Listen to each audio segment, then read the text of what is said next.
बिल्कुल ठीक कह रहे हैं, लेकिन हमें कुछ ना कुछ तो करना ही पड़ेगा ना। इस सच्चाई को जानने के बाद हम इस तरीके से चुपचाप तो नहीं बैठ सकते हैं। अभी हॉस्पिटल से मुख्यमंत्री जी की खबर आई थी कि कल रात उन्हें फिर से फीवर हुआ और शायद वो इस शादी में नहीं आ पाए।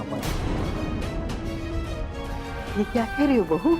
आप अपने दिल से पूछिए माँ जी, क्या आपको नहीं लगता कि आदित्य हमेशा यही चाहता रहा और उसने हमेशा आपको यही समझाने की कोशिश करी कि आप अपने बेटे और बहू से दूर रहें? इसका मतलब शारदा देवी सीएम निवास में ही रहेंगी, वो बलदेव सिंह के साथ नहीं रहेंगी? हाँ दीदी, सत्ता छोड़ना कौन चाहता है? शायद इसीलिए माँ जी ने साफ साफ इनकार कर दिया कि वो इस घर में नहीं आ सकती। ठीक है सोनाली, मैंने बस यही जानने के लिए फोन किया था। वैसे दीदी, आज शंकर प्रसाद जी की पेशी भी है ना? हाँ, आज उनकी पेशी है। आपने उनकी जमानत की कोशिश तो जरूर की होगी। शंकर प्रसाद भी पूर्व मुख्यमंत्री रह चुके हैं सोनाली, उन्हें भी कमतर नहीं आंका जाना चाहिए। उनके अपने लोग भी हैं जो कोशिश कर रहे हैं और मुझे लगता है कि उन्हें जमानत जरूर मिलेगी। चलो अब मैं फोन रखती हूँ, बाय बाय।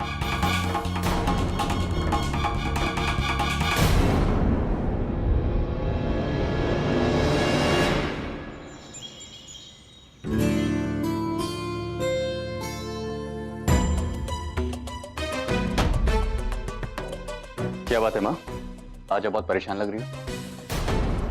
हाँ बेटा, बात ही कुछ ऐसी है, मैं चाहकर भी उन बातों को भूल नहीं पा रही हूँ। हाय सौरभ। हाय भैया। क्या बात है माँ, आप अब तक तैयार नहीं हुई? अरे मुख्यमंत्री जी ने हमें भी शादी में आमंत्रित किया है। शादी में नहीं जाना क्या? इस शादी में शामिल होने का क्या मतलब?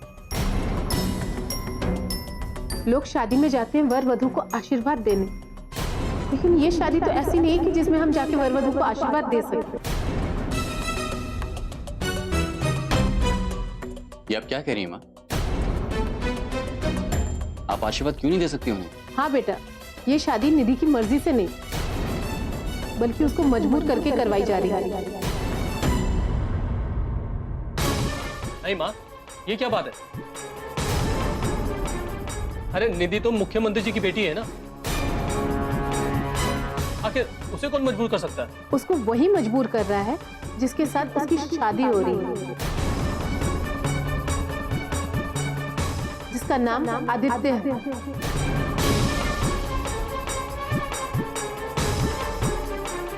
माँ मैं कुछ समझा नहीं, आपको ये बात कैसे पता कि आदित्य निधि को शादी के लिए मजबूर कर रहा है?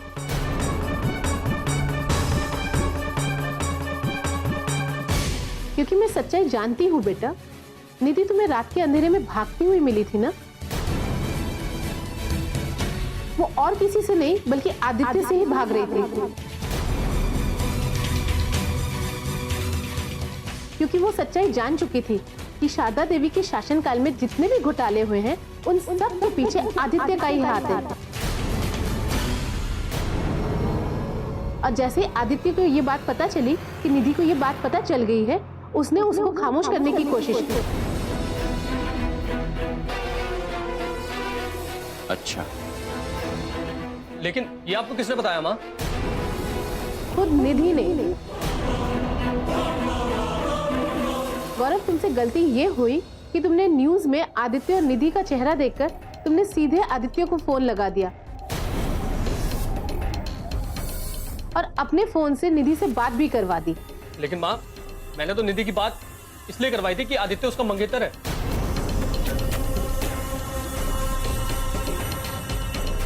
तुम्हारी फोन से आदित्य ने निधि से बात की और उसको धमकाया भी कि अगर उसने अपनी जबान खोली तो वो उसकी माँ को मार देगा। इसलिए निधि डरी हुई थी और उसने अपनी माँ के सामने कुछ भी नहीं बोला,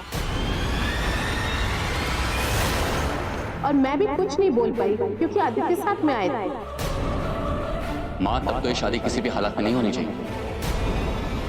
हाँ सौरभ, मैंने ये सारा मामला गृह मंत्री जी को बता दिया है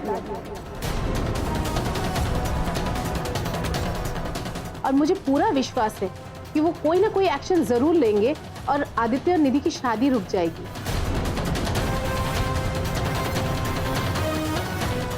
मैं अभी आता हूँ माँ।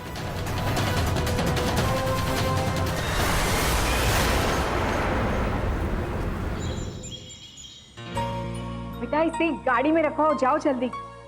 अरे प्रदीप जी, आप अब तक यही है, जाइए जाकर तैयारी करवाइए। हम निधि और आदित्य को लेकर आ रहे हैं, आप जाइए। मैडम वहाँ हॉल में सारी तैयारियां हो चुकी थी, बस आप लोग जल्दी से निकलने की तैयारी कीजिए। हाँ हाँ, हम निधि से कह दिए, पता नहीं उसे वक्त क्यों लग रहा है आज। हेलो, हाँ हाँ, अरे बस निधि का। प्रदीप जी, आदित्य यार हमारी समझ में नहीं आ रहा है कि ये देरी हो क्यों रही है आखिर। एक एक पल कीमती है हमारे लिए। वहाँ हॉल में हमने सारी तैयारियां करवा दी है, तुम जल्द से जल्दी शादी कर लो यार, यही हमारे लिए बेहतर होगा। हाँ प्रदीप जी, लेकिन उधर निधि को देर हो रही है, तो उसमें मैं क्या कर सकता हूँ?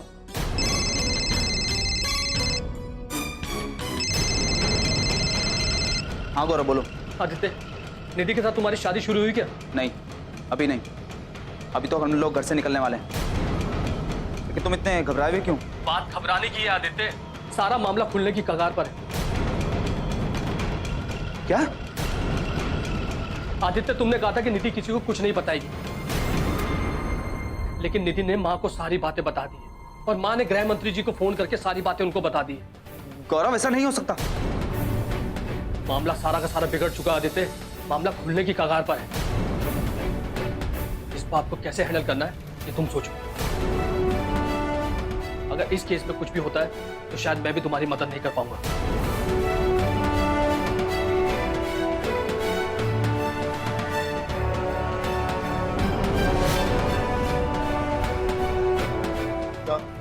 क्या क्या हुआ क्या आदित्य? मामला खुलने की कगार पर है प्रदीप जी। अगर देर हो गई तो हमारी जिंदगी में अंधेरा भी हो सकता है। क्या?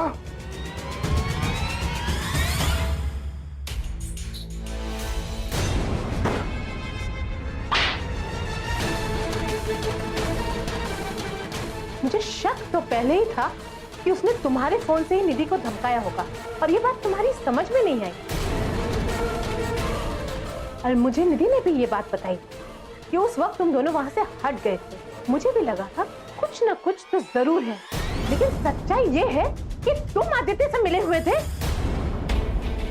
और तुमने जानबूझकर उसे फोन लगाकर दिया ताकि वो निधि को धमका सके। क्यों किया गौरव ऐसा? क्यों? मुझे बताओ, और इस आदित्य से तुम्हारा क्या संबंध है? जब आप सच जानी गई है माँ, तो आपसे छुपाने का कोई मतलब नहीं। हाँ, मुझे सच्चाई बताओ, क्या तुम्हें इस लड़की की जिंदगी का ख्याल नहीं आया? आप मेरी बात तो सुनिए माँ। सच यही है कि अलका और मैंने आदित्य और निधि को टीवी पर देखा। उसके बाद मैंने आदित्य को फोन किया ये बताने के लिए निधि हमारे पास है। तो आदित्य ने उसी वक्त मुझसे सौदा करना शुरू कर दिया। 10 लाख, 20 लाख, 50 लाख कि तुम्हें जो चाहिए वो मैं दूंगा। तुम सिर्फ निधि को मेरे हवाले करो और किसी को यह पता नहीं लगना चाहिए कि निधि तुम्हारे पास है। मैं उसकी बातों से लालच में आ गया था मां। मैंने तो आदित्य को यह भी बता दिया था कि मां, पापा को निधि के बारे में सब कुछ पता है और सौरभ को भी, लेकिन वो मुझसे कहने लगा कि तुम मेरा साथ दो। मैं लालच में आ गया था मां। मुझे उस टाइम मामला पूरा नहीं पता था। जैसे निधि को होश आया, मैंने अपने फोन से फोन लगाकर आदित्य की उससे बात करवा दी। और अब जब तुम्हें ये पता चल गया कि मैंने गृह मंत्री जी से सारी बातें बता दी, तो अब ये खबर भी तुम आदित्य को देने आ गए? मैं खुद भी घबरा गया था मां। मुझे लगा अगर आदित्य गिरफ्तार हुआ और उसने मेरा नाम ले लिया तो फिर क्या होगा। बहुत ही अफसोस की बात है गौरव, तुम लालच में इतने बहते चले गए कि तुम्हें एक बार भी अपने पिताजी का या मेरी इज्जत का ख्याल नहीं रहा। आप लोगों ने मुझे सौतेला बनाकर रख दिया है। आज इस बात का एहसास होता है कि सौरभ आपका असली बेटा है और मैं सौतेला। पापा ने तो आज तक किया ही क्या है मेरे लिए? वो तो बस अपनी ईमानदारी की बातें करते हैं। आज तक उन्होंने मेरे लिए कुछ ऐसा भी नहीं किया कि मैं अपने पैरों पर खड़ा हो सकूं। मैं अंदर ही अंदर घुटता रहा। ये रास्ता भी तो तुम्ही ने चुना है ना, तुम्हारी अपनी पसंद का।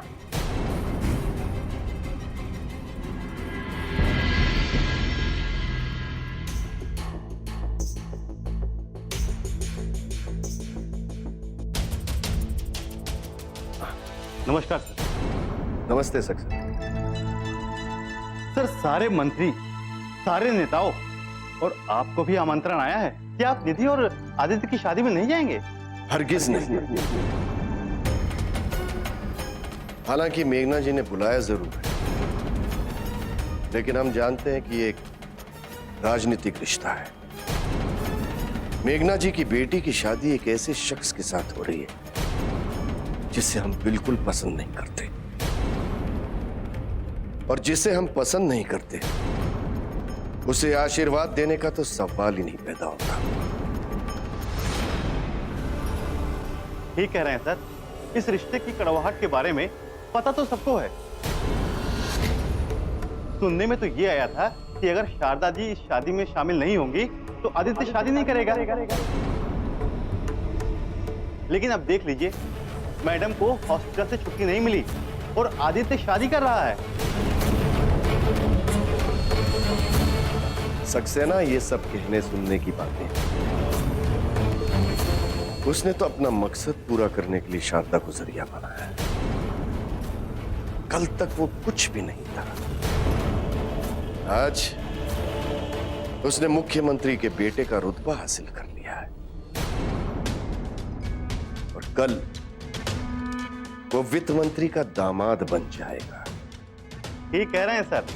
आदित्य जिस तरह मैडम के साथ लगा हुआ था, ये उसकी निस्वार्थ सेवा का इनाम है। ये उसकी निस्वार्थ सेवा नहीं है, बल्कि चाणक्य नीति है। वो जहां पहुंचना चाहता था, कल वहां पहुंच जाएगा।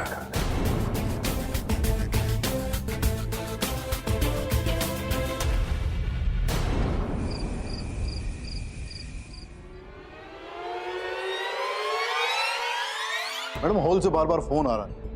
पंडित जी भी पूछ रहे थे कि आखिर किस बात की देरी है, मुहूर्त निकला जा रहा है। निधि, तुम यहाँ क्या कर रही हो? चलिए मैडम निकलते हैं। अरे निधि, मैं तो सोच रहा था कि तुम यहीं से तैयार होकर निकलना चाहती हो।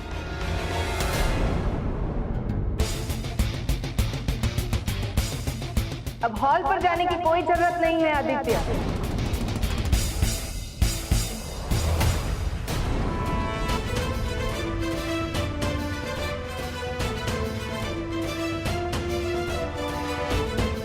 ये क्या कह रही है मैडम आप? मैडम बिल्कुल सही कह रही है मिस्टर प्रदीप। यहाँ पे जितने भी इनका आदमी है सबको पकड़ो। मिस्टर प्रदीप, मिस्टर आदित्य, मैं आप दोनों को अरेस्ट करता हूं।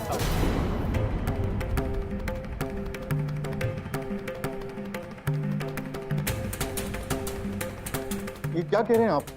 वही कह रहा हूं जो आप सुन रहे हैं मिस्टर प्रदीप।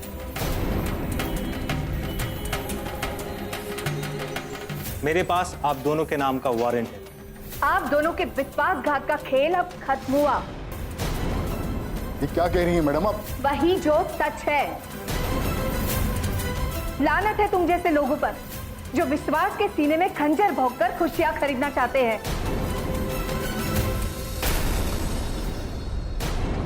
तुम लोगों की खुशियां सिर्फ पैसों तक सिमट कर रह गई है। जिस रास्ते पर तुम दोनों चल रहे हो उसकी मंजिल तो तुम्हें जरूर मिलेगी, क्योंकि उसकी मंजिल सिर्फ जेल है, और वो तुम दोनों जरूर जाओगे।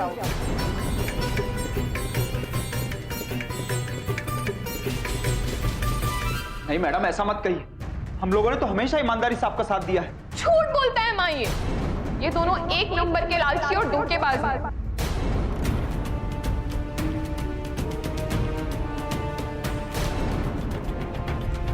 ये दोनों सिर्फ शारदा आंटी को ही नहीं बल्कि आपको भी धोखा दे रहे हैं।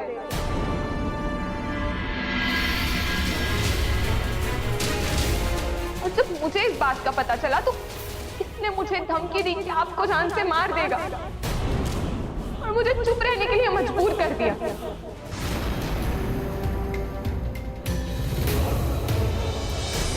एक बार माफ कर दीजिए मैडम। नहीं माफ बिल्कुल नहीं। ऐसे आस्तीन के सांपों को बिल्कुल माफ नहीं करना चाहिए।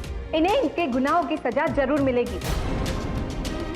जिंदगी एक भंवर है। हम सब जानते हैं बेटा, गृह मंत्री जी ने फोन करके हमको सब बता दिया था।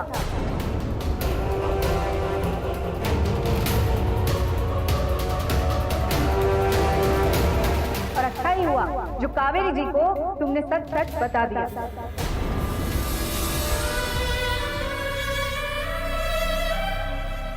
लेकिन निधि ने माँ को सारी बातें बता दी और माँ ने गृह मंत्री जी को फोन करके सारी बातें उनको बता दी। अब झूठ की कोई गुंजाइश ही नहीं रही आदित्य। क्या सोचा था तुमने कि हमारी बेटी से शादी करके अपने गुनाहों से बच जाओगे?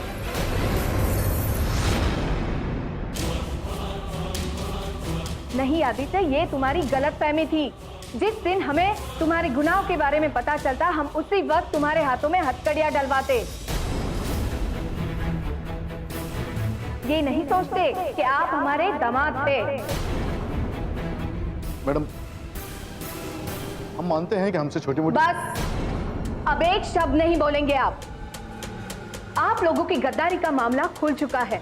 गलती और गुनाह को तो माफ भी किया जा सकता है, पर गद्दारों को माफ नहीं किया जा सकता। अरे तुम लोग तो लोगों के विश्वासों से खेलते हो, जज्बातों से खेलते हो।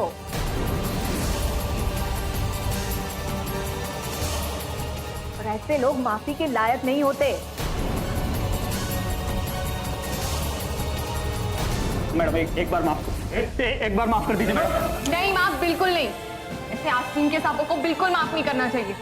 इन्हें इनके गुनाहों की सजा जरूर मिलेगी।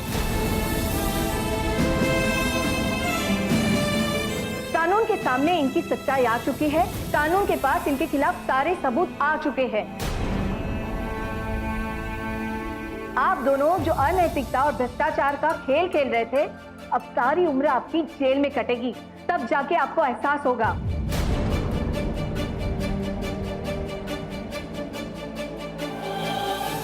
ले जाइए इनको, इंस्पेक्टर दोनों को।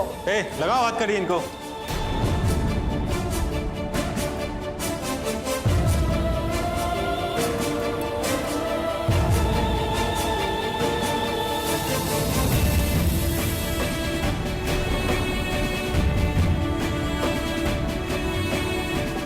राकेश जी, दोनों की गिरफ्तारी हो चुकी है और ये शादी भी रद्द हो चुकी है। अब जल्द से जल्द मीडिया को बताना होगा और मेहमानों को भी बताना होगा कि शादी रद्द हो चुकी है।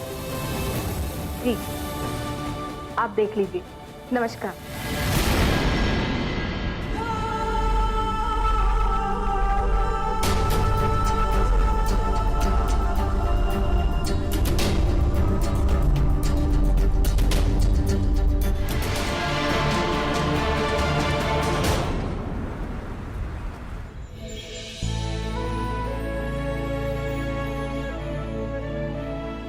नमस्कार मां सचिव जी। नमस्कार राकेश जी, कोई खास खबर? जी हाँ, एक खबर मिली थी, सोचा कि आपको भी बता दूं। कैसी खबर? पुलिस ने आदित्य और प्रदीप को गिरफ्तार कर लिया है। सच? क्या पुलिस के पास उनके खिलाफ कोई सबूत थे? पुलिस ने सारे सबूत भी इकट्ठे कर लिए हैं और आदित्य और प्रदीप की गिरफ्तारी भी हो गई है, वो भी ठीक शादी से पहले। अगर निधि की आदित्य से शादी हो जाती तो वो राजनीतिक फायदा उठाने की कोशिश करता और अनजाने में एक मासूम लड़की की जिंदगी तबाह हो जाती। बहुत अच्छा हुआ जो ये शादी रुक गई और शादी से पहले ही आदित्य और प्रदीप को गिरफ्तार कर लिया गया। हाँ, पर हॉल में शादी की सारी तैयारियां हो गई हूं। और कोई क्या कर सकता है? प्रेस नोट जारी कर दिया गया है कि ये शादी रद्द हो चुकी है। मेल और एसएमएस के जरिए भी सभी मेहमानों को यह खबर भेजी जा रही है। चलिए, जो भी कुछ हुआ वो अच्छा ही हुआ। पर आज शंकर प्रसाद की अदालत में भी पेशी, उन्होंने अपनी पूरी ताकत लगा दी होगी। क्या उन्हें जमानत मिलेगी? ये सब तो अदालत के हाथ में है। अदालत के फैसले का इतनी आसानी से अंदाजा लगाना ठीक नहीं। देखते हैं अगर समाचारों में कुछ आ रहा हो। अपना प्रदेश के पूर्व मुख्यमंत्री शंकर प्रसाद जी को मुख्यमंत्री शारदा देवी जी के ऊपर हमला करने के जुर्म में गिरफ्तार किया गया था। आज अदालत में उनकी पेशी होनी है। उन्हें अदालत में पेश किया गया है और खबर ये आ रही है कि शंकर प्रसाद जी की ओर से वकीलों ने जमानत के लिए दलीलें दी, लेकिन अदालत ने उन्हें जमानत नहीं दी है। हाँ, यही खबर है कि शंकर प्रसाद को अदालत से जमानत नहीं मिली है और शंकर प्रसाद को अदालत ने पुलिस रिमांड पर दे दिया है। उन्हें 3 दिनों तक पुलिस रिमांड में रहना होगा। यह है इस वक्त की ब्रेकिंग न्यूज। शंकर प्रसाद की जमानत रद्द हुई, उन्हें 3 दिनों के लिए पुलिस रिमांड पर रख दिया गया है। ये तो होना ही था, पर आश्चर्य तो इस बात का है कि अदालत ने शंकर प्रसाद को पुलिस रिमांड पर भेज दिया। जाहिर सी बात है, ये कोई मामूली मामला नहीं है और पुलिस आगे भी सारे सबूत हासिल करना चाहती है और पुलिस ने सारे तर्क रख दिए होंगे कि पुलिस शंकर प्रसाद से सारी सच्चाई उगलवाना चाहती है। इसीलिए तो अदालत ने उन्हें पुलिस कस्टडी में दिया है। अब उसके ना मानने से केस तो कमजोर हो गया ना। लेकिन अगर ऐसा था तो फिर जमानत क्यों नहीं मिल पाई? तब तो जमानत मिल जानी चाहिए थी। जिंदगी एक भंवर है। हमने तो अपनी तरफ से पूरी कोशिश की और हमें ये लग भी रहा था कि शंकर प्रसाद जी को जमानत मिल जाएगी, लेकिन ऐसी क्या वजह हुई कि उन्हें जमानत नहीं मिल पाई? देखिए रजनी जी, अदालत का कामकाज और कानून के तरीके ये सब कुछ अलग है।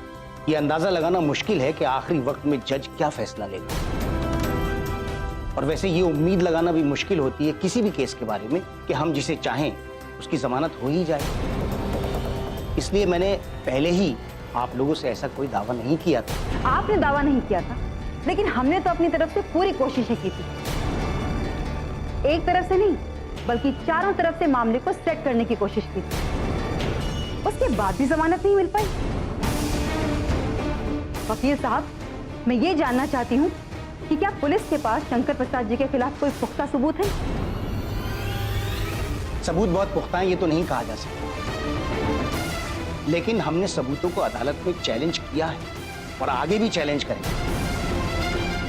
वैसे मेरे ख्याल में सबूत इतने पुख्ता तो नहीं है, और इस केस में जो जुर्म हुआ है उसका कोई चश्मदीद गवाह भी नहीं है। वकील साहब, एक चश्मदीद गवाह है, वो है लल्लन। लल्लन ने अदालत में क्या कहा? लल्लन, हमें सबसे ज्यादा डर इसी बात का था कि पुलिस ने अगर लल्लन को तोड़ लिया होगा या उसको सरकारी गवाह बनाने की कोशिश की होगी तो फिर हमारे लिए एक बहुत बड़ा मसला होगा। लेकिन लल्लन ने अदालत के कटघरे में आके तो पूरी बात को ही पलट कर रख दिया। अब उसके ना मानने से केस तो कमजोर हो गया ना। लेकिन अगर ऐसा था तो फिर जमानत क्यों नहीं मिल पाई? तब तो जमानत मिल जानी चाहिए थी।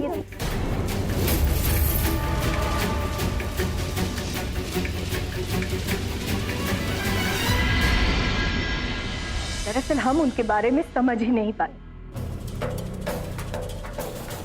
आज तो यही लग रहा है कि किसी भी पराये पर भरोसा करना ही नहीं चाहिए।